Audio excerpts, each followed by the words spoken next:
ഹരേ കൃഷ്ണ. നമുക്കിനി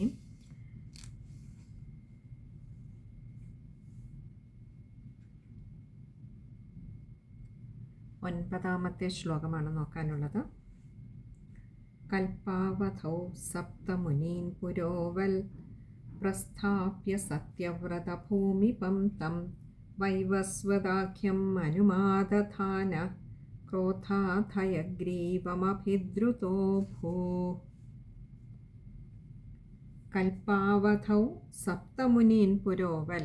കൽപ്പാവധൗ, കൽപ്പത്തിൻ്റെ അവസാനത്തിൽ, അതായത് ആ പ്രളയത്തിൻ്റെ അവസാനത്തിൽ, സപ്തമുനീൻ പുരോവത്, സപ്തമുനീൻ അതായത് സപ്തർഷികളെ പുരോവത് എങ്ങനെയായിരുന്നോ അതാത് സ്ഥാനത്ത് തന്നെ പ്രസ്താവ്യ ഉറപ്പിച്ചിട്ട് സത്യവ്രത ഭൂമിപം തം ആ സത്യവ്രത ഭൂമിപം സത്യവ്രതനെന്ന രാജാവിനെ വൈവസ്വതാഖ്യം മനുമാദധാന.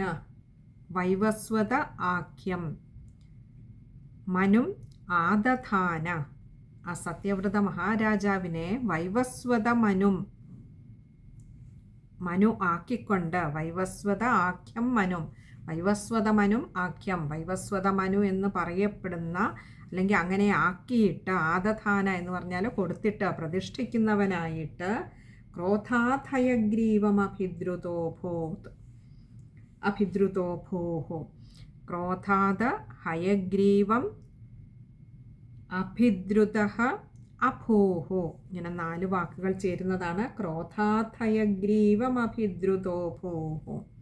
ക്രോധാദ, ക്രോധത്താൽ അല്ലെങ്കിൽ കോപത്താൽ, ഹയഗ്രീവം ആ ഹയഗ്രീവൻ്റെ നേരെ, അഭിദ്രുതഃ അഭൂഹു നേരെ പാഞ്ഞെടുക്കുന്നവനായി തീർന്നു. അതായത് ഇവിടെ നമുക്കറിയാം, ഹയഗ്രീവൻ എന്ന അസുരൻ ആ വേദങ്ങളെയൊക്കെ ബ്രഹ്മാവിൻ്റെ അടുത്ത് നിന്നും തട്ടിയെടുത്തുകൊണ്ട് പോയത് കൊണ്ടാണ് ആ വേദങ്ങളെ തിരിച്ചു പിടിച്ച് ബ്രഹ്മാവിന് കൊടുക്കുന്നതിന് വേണ്ടിയിട്ടാണ് ഭഗവാൻ മത്സ്യമൂർത്തിയായി അവതരിച്ചത്. അങ്ങനെ ആ അവതരിച്ച കൂട്ടത്തിൽ തൻ്റെ ഭക്തനായിട്ടുള്ള സത്യവ്രത മഹാരാജാവിൻ്റെ ആഗ്രഹം, ഒരു പ്രളയം ദർശിക്കണമെന്നുള്ള ആഗ്രഹവും സാധിച്ചു കൊടുത്തിട്ട് തൻ്റെ അവതാരോദ്ദേശ്യത്തെ പൂർത്തിയാക്കുന്നതിനായിട്ട് പോയി. ഇവിടെ നോക്കൂ, സത്യവ്രത മഹാരാജാവിന് തൻ്റെ ആഗ്രഹങ്ങളെയൊക്കെ പൂർത്തീകരിച്ചു കൊടുത്തു. അവിടെ ആ നിമിഷ നേരത്തേക്കാണെങ്കിലും ആ പ്രളയം കാണുമ്പോൾ, ആ പ്രളയത്തിൽപ്പെട്ടുഴലുമ്പോൾ ആ സപ്തർഷിമാരും സത്യവ്രത രാജാവിനോടൊപ്പം ഉണ്ടായിരുന്നു. പക്ഷേ ഇതെല്ലാം ഭഗവാന്റെ ഒരു മായയായിരുന്നു. ഭഗവാൻ ആ മായ അങ്ങോട്ട് നീക്കിയപ്പോൾ സത്യവ്രത മഹാരാജാവായി ഇവിടെ വാഴുന്നു. സപ്തർഷിമാരൊക്കെ അവരെവിടെയായിരുന്നു അതിനു മുൻപ് ഇരുന്നിരുന്നത്, അവിടെ തന്നെ അവരെ സ്ഥാപിക്കുകയും ചെയ്തിരിക്കുന്നു. അതുകൊണ്ട് തന്നെ ഭഗവാൻ തൻ്റെ മായ നീക്കിയപ്പോൾ ആ പ്രളയമെല്ലാം അവസാനിച്ചു.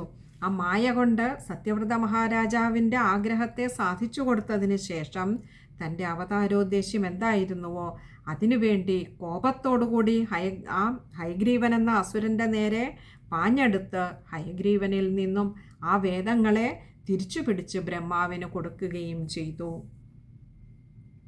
നമുക്ക് ആ ശ്ലോകം ഒന്നുകൂടി നോക്കാം. കൽപ്പാവധൗ സപ്തമുനീൻ പുരോവത് പ്രസ്ഥാപ്യ സത്യവ്രത ഭൂമിപം തം വൈവസ്വതാഖ്യം അനുമാദധാന ക്രോധാധയഗ്രീവമഭിദ്രുതോ ഭൂഹു. ശ്ലോകം വായിക്കുമ്പോൾ ശ്രദ്ധിക്കേണ്ട കാര്യങ്ങൾ: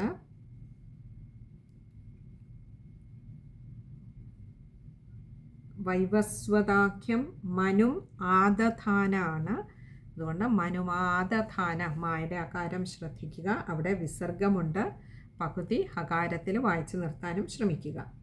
അതുപോലെ ക്രോധാധയഗ്രീവമഭിദ്രുതോ ഭൂ, അവിടെയും വിസർഗവുമുണ്ട്, കഴിയുന്നതും അത് ചേർത്ത് തന്നെ വായിക്കുക. ക്രോധാദ ഹയഗ്രീവം, ത ഹ രണ്ടും കൂടി ചേർന്നിട്ടാണ് ഥ എന്നാവുന്നത്. അപ്പോൾ ക്രോധാധയഗ്രീവമഭിദ്രുതോ ഭൂഹു. ആ വിസർഗം ശ്രദ്ധിക്കുക. ഇത്രയും കാര്യങ്ങളാണ് ആ ഒരു ശ്ലോകം വായിക്കുമ്പോൾ ശ്രദ്ധിക്കേണ്ടതായിട്ടുള്ളത്. ഇനി അടുത്തത് 10ാമത്തെ ശ്ലോകമാണ്. സ്വതുംഗശൃംഗക്ഷതവക്ഷസം തം നിപാത്യ ദൈത്യം നിഗമാൻ ഗൃഹീത്വാ വിരിഞ്ചയേ പ്രീതഹൃദേ ദദാന പ്രഭഞ്ജനാകാരപതേ പ്രപായാ. സ്വതുംഗശൃംഗക്ഷതവക്ഷസം തം. സ്വ എന്നാൽ തൻ്റെ, തുംഗ ശൃംഗ. സ്വതുംഗ എന്ന് പറഞ്ഞാൽ തൻ്റെ, തുംഗ ഉയർന്ന, തൻ്റെ ഉയർന്ന, ശൃംഗം എന്നാൽ കൊമ്പ്, തൻ്റെ ഉയർന്ന കൊമ്പ് കൊണ്ട് ക്ഷതമേൽപ്പിക്കപ്പെട്ട, പിളർക്കപ്പെട്ട, വക്ഷസം മാറിടത്തോടു കൂടിയ, തം ആ, നിപാത്യ ദൈത്യം നിഗമാൻ ഗ്രഹീത്വ. നിപാത്യ എന്ന് പറഞ്ഞാൽ അങ്ങനെ മാറിടം വലിച്ചു കീറിയവനാക്കപ്പെട്ടവനായ ദൈത്യം, അസുരനെ അങ്ങനെ ആക്കിയിട്ട് എന്ന് പറഞ്ഞാൽ മാറിടം വലിച്ചു പിളർന്ന്, തൻ്റെ ആ ഉയർന്ന കൊമ്പ് കൊണ്ട് മാറിടം വലിച്ചു പിളർന്ന് മത്സ്യമൂർത്തിയായി അവതരിച്ച ഭഗവാനെ ഗുരുവായൂരപ്പ അവിടുന്ന് ആ ദൈത്യനെ, അസുരനെ കൊന്നിട്ട് നിഗമാൻ ഗ്രഹീത്വ. നിഗമം എന്നാൽ വേദങ്ങളെയൊക്കെ തിരികെ പിടിച്ച് വീണ്ടെടുത്തിട്ട് വിരിഞ്ചയെ പ്രീതഹൃദേ ദദാന. വിരിഞ്ചൻ എന്നാൽ ബ്രഹ്മാവിന് പ്രീതഹൃദേ സന്തുഷ്ടചിത്തനായ ബ്രഹ്മാവിന് എന്ന് പറഞ്ഞാൽ ആ ബ്രഹ്മാവ് തൻ്റെ കയ്യിൽ നിന്നും നഷ്ടപ്പെട്ട വേദങ്ങളെ ഓർത്ത് ദുഃഖിച്ചുകൊണ്ടിരിക്കുകയായിരുന്നു. അത് എന്തുകൊണ്ടാണെന്ന് വെച്ചാൽ വേദം എന്നാൽ അറിവാണ്. അത് ദുഷ്ടരുടെ കൈകളിലേക്ക് എത്തിപ്പെട്ടാൽ ആ അറിവിന് തന്നെ നാശം സംഭവിക്കും. നല്ല അറിവിനെ വേണ്ടാത്ത അറിവുകളാക്കി മാറ്റാനും ദുഷ്ടന്മാരാകുമ്പോൾ അതിനെ ഏത് തരത്തിലും അത് വിനിയോഗിക്കും. അതുകൊണ്ട് ഇവിടെ പറയുകയാണ്, തൻ്റെ കയ്യിൽ നിന്ന് നഷ്ടപ്പെട്ട വേദങ്ങളെ ഓർത്ത് ദുഃഖിച്ച ബ്രഹ്മാവ് ആ ഭഗവത്പാദങ്ങളെ ആശ്രയിച്ചപ്പോൾ ഭഗവാൻ ഒരു മത്സ്യമൂർത്തിയായി വന്ന് തൻ്റെ കയ്യിൽ നിന്നും വേദങ്ങളെ അപഹരിച്ച അസുരനെ തൻ്റെ ആ ഉയർന്ന കൊമ്പുകൊണ്ട് മാറിടം പിളർന്ന് നിഗ്രഹിച്ചപ്പോൾ, നമുക്കറിയാം ഹയഗ്രീവനെ, ഹിരണ്യകശിപുവിനെ ഒക്കെ കൊന്നത്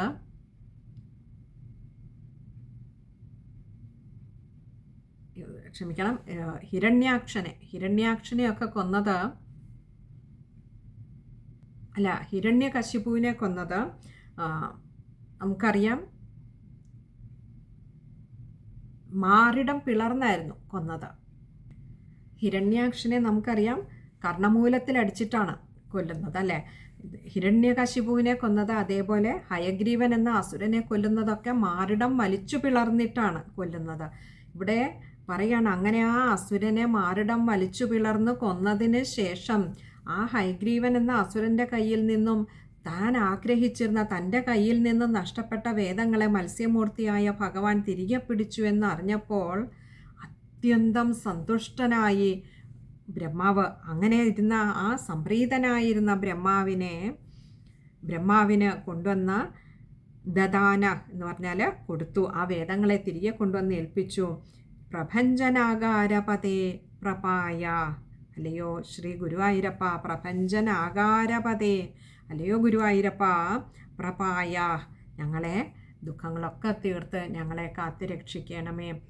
ശരിയായ അറിവ് സജ്ജനങ്ങളുടെ കയ്യിലാണ് അത് കിട്ടുന്നതെങ്കിൽ അത് വേണ്ട വിധത്തിൽ നന്നായി പ്രകാശിച്ച് ഒരുപാട് പേർക്ക് അത് വഴികാട്ടിയായി മാറും. എന്നാൽ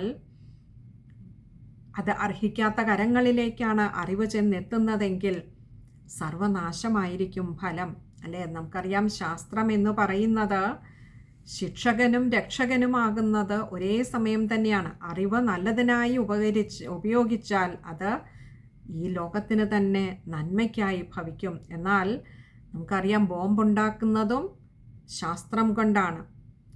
ലോകത്തിൽ മഴയില്ലാത്ത ഭൂമിയിൽ വരൾച്ച നേരിടുമ്പോൾ അവിടെ സസ്യജാലങ്ങൾക്കും മനുഷ്യർക്കും ഒക്കെ വസിക്കുവാൻ തക്ക വിധത്തിൽ ഭൂമിയെ പരുവപ്പെടുത്താൻ കൃത്രിമമായി മഴ പെയ്യിക്കുന്നതും ശാസ്ത്രം കൊണ്ടാണ്. അപ്പോൾ ശാസ്ത്രം വേണ്ട വിധത്തിൽ ഉപയോഗിച്ചാൽ അത് ലോകത്തിൻ്റെ നന്മയ്ക്കായിട്ട് ഭവിക്കുമെന്നാൽ അത് വിനാശകാരിണിയായ വിധത്തിൽ ശാസ്ത്രത്തെ ഉപയോഗിച്ചാൽ അത് ലോകത്തിൻ്റെയും സർവനാശത്തിനായിട്ട് വഴിതെളിക്കുന്നതാണ്. അപ്പോൾ ഇവിടെ അതായിരുന്നു ബ്രഹ്മാവിൻ്റെ ഒരു ഭയം. ദുഷ്ടശക്തികൾ എപ്പോഴും തങ്ങളുടെ ചിന്തകൾ നേരായ വഴിക്കാവില്ല പോവുക, അതെപ്പോഴും നാശകാരിണിയായ ഒരു വിധത്തിലായിരിക്കും അവരുടെ ചിന്തകൾ പോകുന്നത്. മറ്റുള്ളവരെ നശിപ്പിക്കുക എന്നുള്ള ദുഷ്ടലാക്കോടുകൂടി നടക്കുന്ന ദുഷ്ടന്മാരുടെ കൈകളിലേക്ക് ശാസ്ത്രം ചെന്നു പെട്ടുകഴിഞ്ഞാൽ അത് ലോകത്തെ തന്നെ നശിപ്പിക്കുന്നു. അതുകൊണ്ടാണ് ഇവിടെ ബ്രഹ്മാവിനൊരല്പം ആശങ്കയുണ്ടായത്. ആ ആശങ്കയെ തീർത്തുകൊണ്ട് ഭഗവാനാകട്ടെ അസുരനെയും നിഗ്രഹിച്ചു, വേദങ്ങളെയൊക്കെ തിരിച്ചു പിടിച്ച് ബ്രഹ്മാവിന് കൊണ്ട് നൽകുകയും ചെയ്തു. ഇത് കണ്ട് ബ്രഹ്മാവും അത്യന്തം സന്തുഷ്ടനായി. അപ്പോൾ ഇങ്ങനെയുള്ള ഇത്രയും വലിയവനായിട്ടുള്ള പരാക്രമിയായിട്ടുള്ള ഒരു അസുരനെ നിഗ്രഹിച്ച് വേദങ്ങളെയൊക്കെ തിരിച്ചു പിടിച്ച് ബ്രഹ്മാവിന് നൽകിയ, അതും വെറും ഒരു ലീലയിലൂടെ ഭഗവാന് കേവലം ഒരു മത്സ്യമൂർത്തിയായി വന്നിട്ടാണ് ഇവിടെ ആ ഹയഗ്രീവൻ എന്ന അസുരനെ നിഗ്രഹിച്ചത്. അങ്ങനെ അല്ലയോ ഭഗവാനെ, അവിടത്തേക്ക് അസാധ്യമായിട്ട് എന്താണുള്ളത്? എല്ലാം അങ്ങയുടെ മായയാണ് എന്നും ഇവിടെ ഈ ഒരു കഥയിലൂടെ നമുക്ക് കാണിച്ചു തരികയാണ്. കാണുന്നതും കേൾക്കുന്നതും ഒക്കെ മായ. ഭഗവാന്റെ ആ മായ മാറ്റിയാൽ ഒന്നു മാത്രമേ ഇവിടെയുള്ളൂ, ഭഗവാൻ മാത്രം. അപ്പോൾ നമ്മുടെ വിചാരങ്ങളിൽ ഈ മായയുടെ ഒരു വൈഭവം കൊണ്ടാണ് നമുക്ക് പലതും ഉണ്ടെന്ന് തോന്നുന്നത്. ഇപ്പോൾ സത്യവ്രത മഹാരാജാവിന് പ്രളയമുണ്ടായി കണ്ടതുപോലെ അതിൻ്റെ നടുക്ക് കിടന്ന് കൈകാലിട്ട് അടിച്ച് മുങ്ങിയും പൊങ്ങിയും ഉഴറുന്നത് പോലെ ലോകത്തിലെ ദുഃഖങ്ങളും സങ്കടങ്ങളും ഒക്കെയും ഉണ്ടെന്ന് തോന്നിപ്പിക്കുന്നത് വെറും ഒരു മായയുടെ വൈഭവമാണ്. അത് ഭഗവാനിങ്കിലേക്ക് അടുത്താൽ, ഭഗവാൻ പ്രസാദിച്ചാൽ, ഭഗവാന്റെ കൃപയുണ്ടായാൽ, കാരുണ്യമുണ്ടായാൽ ഈ കാണുന്ന മായയിൽ നിന്നൊക്കെ മനസ്സിനെ മുക്തമാക്കിക്കൊണ്ട് ഭഗവാനിങ്കിലേക്ക് മനസ്സിനെ ഉറപ്പിക്കുവാൻ കഴിഞ്ഞാൽ പിന്നെ സത്യമായിട്ടുള്ള ആ പരമമായ സത്യം ഒന്ന് മാത്രമാണ് ഈ ലോകത്തിലെങ്ങും നിറഞ്ഞു നിൽക്കുന്നത് എന്ന് നമുക്ക് മനസ്സിലാകും. ഇവിടെ ആ സത്യവ്രത മഹാരാജാവിന് കാണിച്ചു കൊടുത്തത്, ബ്രഹ്മാവിന് കാണിച്ചു കൊടുത്തത് അതാണ്. ഇവിടെ ഞാൻ മാത്രമേ ഉള്ളൂ, മറ്റുള്ളതൊക്കെ ഉണ്ടെന്ന് തോന്നുന്നതാണ്. ഇതിനെ ഒന്നും നാശത്തിലേക്ക് ഞാൻ തള്ളിവിടില്ല, ലോകത്തെ പരിപാലിച്ച് ഞാൻ എപ്പോഴും കൂടെയുണ്ടാവുമെന്ന് കാണിച്ചു തരികയാണ് ഭഗവാൻ ഇവിടെ. ഇനി നമുക്ക് ആ ശ്ലോകം ഒന്നുകൂടി നോക്കാം. സ്വതുംഗശൃംഗക്ഷതവക്ഷസം തം നിപാത്യ ദൈത്യം നിഗമാൻ ഗൃഹീത്വാ വിരിഞ്ചയേ പ്രീതഹൃദേ ദദാന പ്രഭഞ്ജനാകാരപദേ പ്രപായ. ശ്ലോകം വായിക്കുമ്പോൾ ശ്രദ്ധിക്കേണ്ട കാര്യങ്ങൾ: ദദാന പ്രപായ. ആദ്യത്തെ ദദാന എന്ന് പറയുന്നിടത്ത് വിസർഗം മാത്രമേ ഉള്ളൂ, പകുതി ഹകാരത്തിൽ വായിക്കുക. രണ്ടാമത് പ്രപായ എന്ന് പറയുന്നിടത്ത് ദീർഘവുമുണ്ട് വിസർഗവുമുണ്ട്. അപ്പോൾ ഹകാരം നീട്ടിയെടുക്കുകയും വേണം, പകുതി ഹകാരത്തിൽ വായിക്കുകയും വേണം. ഇത്രയും കാര്യങ്ങളാണ് ആ ഒരു ശ്ലോകം വായിക്കുമ്പോൾ ശ്രദ്ധിക്കേണ്ടതായിട്ടുള്ളത്. ഭഗവാന്റെ കൃപ കൊണ്ട് നമ്മളങ്ങനെ 32ാമത്തെ അധ്യായവും ഒന്ന് വിചാരം ചെയ്ത് ഭഗവാന്റെ പാതാരവിന്ദങ്ങളിൽ സമർപ്പിക്കുകയാണ്. ഇനിയും ഇത് സമ്പൂർണ്ണ പാരായണം ചെയ്ത് ഭഗവാന്റെ ആ തൃച്ചേവടികളിൽ സമർപ്പിക്കുവാനുള്ള സമയമാണ്. അത് നമുക്ക് അടുത്ത സത്സംഗത്തിൽ കാണാമെന്ന് കരുതുന്നു. സർവത്ര ഗോവിന്ദനാമ സങ്കീർത്തനം. ഗോവിന്ദ ഹരി ഗോവിന്ദ.